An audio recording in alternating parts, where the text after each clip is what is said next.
नमस्कार, मैं हूं अंजू पंकज। किसकी होगी दिल्ली में आपका एक बार फिर स्वागत है।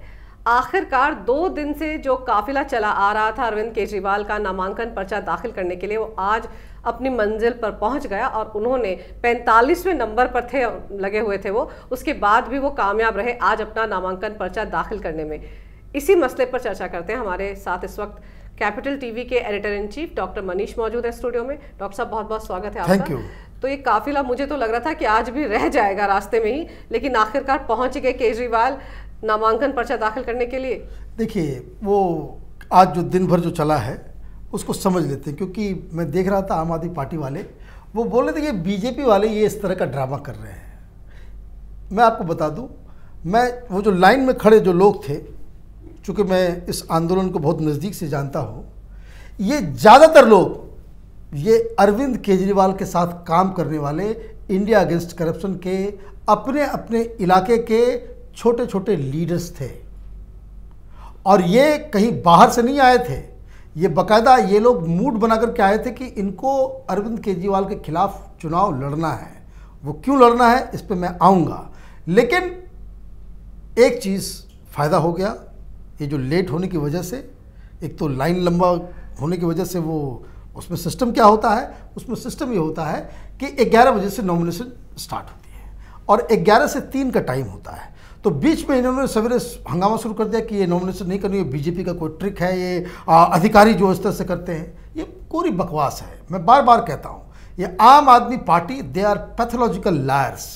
ये 5 सेंटेंस में 3 बातें झूठ बोलेंगे। ये उनका चाल चरित्र और चेहरा रहा है शुरू से।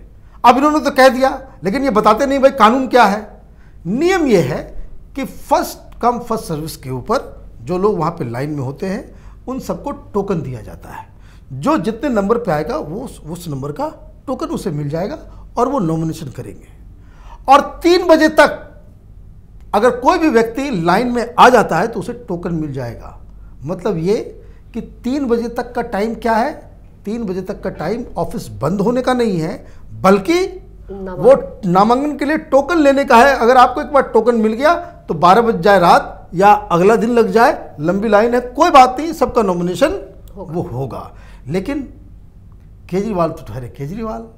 अब ये मैं बड़ी जिम्मेदारी से कह रहा हूं कि मैं उन लोगों को मैं पहचानता हूं, जानता हूं, उनको चेहरे से मैं पहचानता हूं कि ये लोग वो लोग हैं जो केजरीवाल के साथ पहले सहयोगी थे, वो जो अन्ना आंदोलन के दौरान।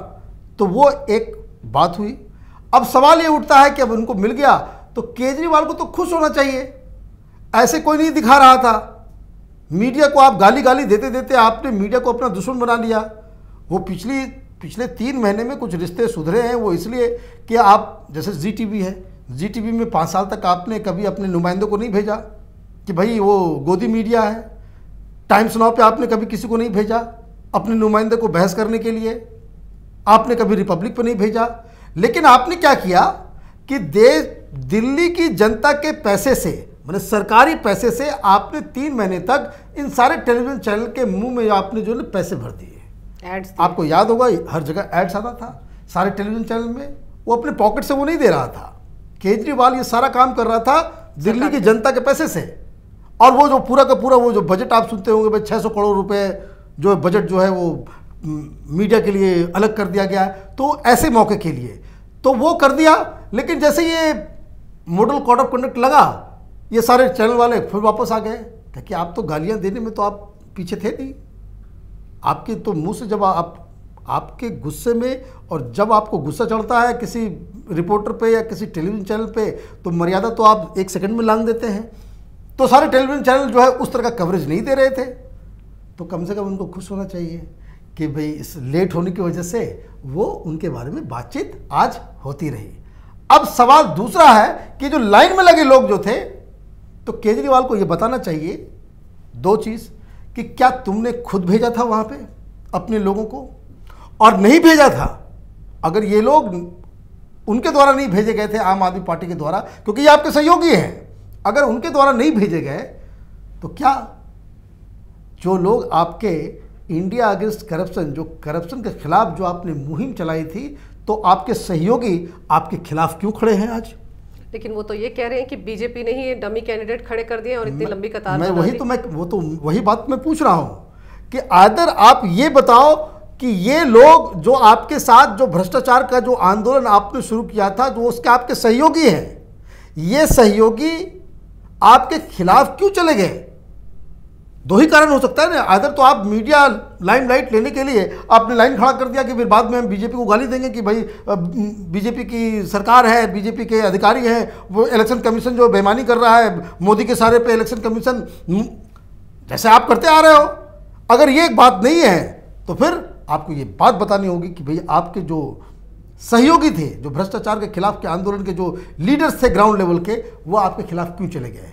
क्या ये लोग जो लाइन में लगे हुए हैं आपके खिलाफ, क्या उनके मन में अब ये लग रहा है कि केजरीवाल की जो सरकार थी वो 5 साल एक भ्रष्ट सरकार आपने चलाई? ये सवाल का जवाब पूछना पड़ेगा। बिल्कुल, क्योंकि हमने देखा है कई बार कि थप्पड़ मारने वाला कांड हुआ या स्याही फेंकने वाला कांड हुआ, बाद में पता चला कि वो आम आदमी पार्टी का ही कोई भटका हुआ या निराश कैंडिडेट था या कार्यकर्ता था। तो हो सकता है इन्होंने खुद ही ये देखिए, ये ड्रामा करने में एक्सपर्ट है। मैं तो एक बात आज मैं टीवी में देखा था, एक टिकर में चल रहा था, आपको याद होगा, एक तोमर नाम का मिनिस्टर था इनका, एजुकेशन मिनिस्टर उनको बना दिया गया था, और ऐसा एजुकेशन मिनिस्टर हीरा चुना केजरीवाल ने कि जिसकी पूरी डिग्री फर्जी थी।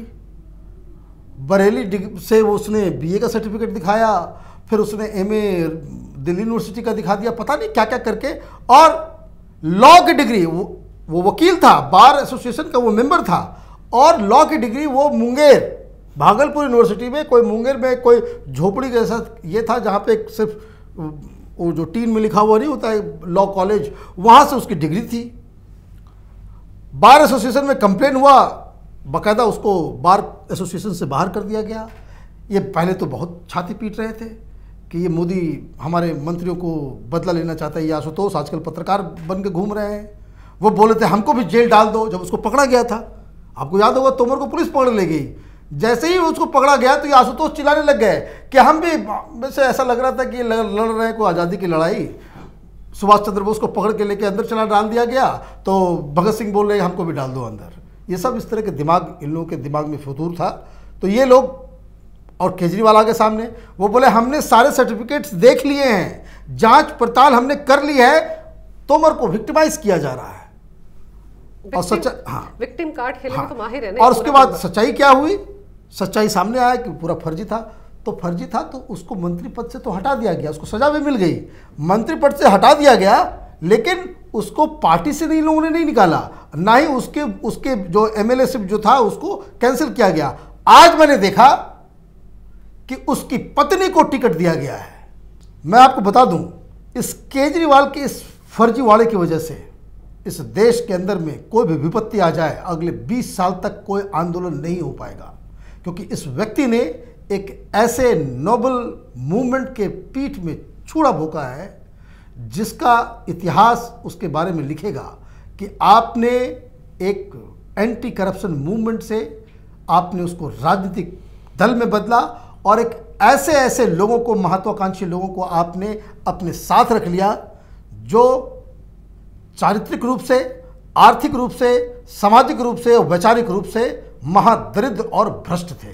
तो ये देन है केजरीवाल की राजनीति का। लेकिन कि नई दिल्ली सीट से जहां से अरविंद केजरीवाल ने नामांकन पर्चा दाखिल किया, बीजेपी ने किसी सशक्त कैंडिडेट को उतारा है अभी तक या नहीं? क्योंकि मुझे अभी तक इस बारे में कोई इल्म नहीं है।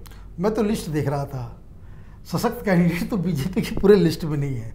4-5 को अगर छोड़ दें तो सशक्त कैंडिडेट है ही नहीं। ये पता नहीं, बीजेपी ने शायद ये सोच लिया है कि केजरीवाल को जितवा दिया जाए, क्योंकि जिस लैकलस्टर अप्रोच से भारतीय जनता पार्टी इस चुनाव को लड़ रही है, उससे ये बिल्कुल साफ साफ नज़र आ रहा है कि इन लोगों ने बाकायदा केजरीवाल को वॉकओवर दे दिया है। न कहीं प्रचार हो रहा है, न कैंडिडेट ढंग के आपने उतारे हैं। कम से कम न्यू दिल्ली के अंदर आपको एक ऐसा व्यक्ति को उम्मीदवार बनाना था जो केजरीवाल को उस इलाके में, कंस्टिट्यूंसी में उसको घेर के रख सके। तो अब कौन है?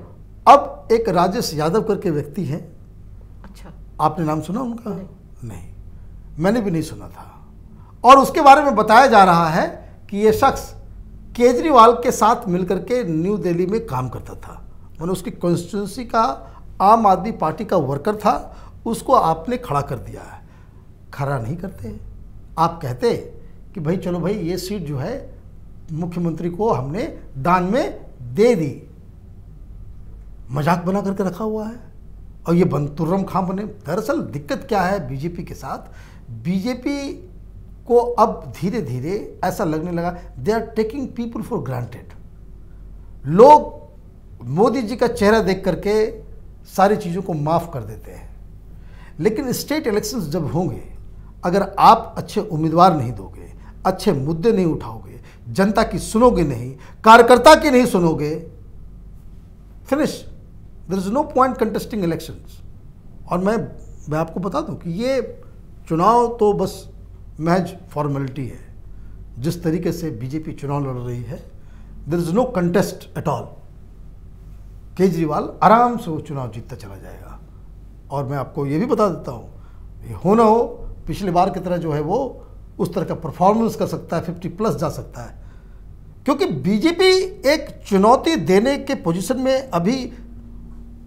आसमान में चुनाव नहीं लड़ा जाता है। चुनाव लड़ने के लिए कार्यकर्ताओं को प्रचार जो सामग्री है, माध्यम है, लीडर्स हैं, उसको जमीन में उतारना पड़ता है। जमीन से ये गायब है, पता नहीं किस नशे में है, और इसी का खामियाजा आप देखिएगा इस चुनाव में। ये बीजेपी जो कर रही है, क्या ये अति उत्साह में आकर कर रही है, या वो ये जानती है कि उनके पास ऐसे कैंडिडेट्स ही नहीं है जो मुकाबला कर पाए आम आदमी पार्टी का? ये आपको चुनाव के 1 महीने पहले समझ में आता है क्या? जिस दिन आप चुनाव हारे, जिस दिन पिछले 5 साल पहले जिस दिन वो रिजल्ट आया, आपकी 3 सीटें आई और आपका वो सारा का सारा जो है ऐतिहासिक जीत जीता, एक प्रोफेशनल पॉलिटिकल पार्टी होने के नाते ये आपकी जिम्मेदारी थी कि आप उस समय से आज के लिए, आज जो चुनाव हो रहे हैं उसके लिए तैयारी करते। अगर आप नहीं करते, आपके पास वोट मांगने का कोई मुंह नहीं है। बहुत बहुत शुक्रिया ये तमाम जानकारी हमारे दर्शकों को देने के लिए। किसकी होगी दिल्ली में आज के लिए बस इतना ही। अगर आपको हमारा ये वीडियो अच्छा लगे तो कृपया इसे लाइक करें, शेयर करें और हमारे चैनल को सब्सक्राइब करें। देखते रहिए कैपिटल टीवी।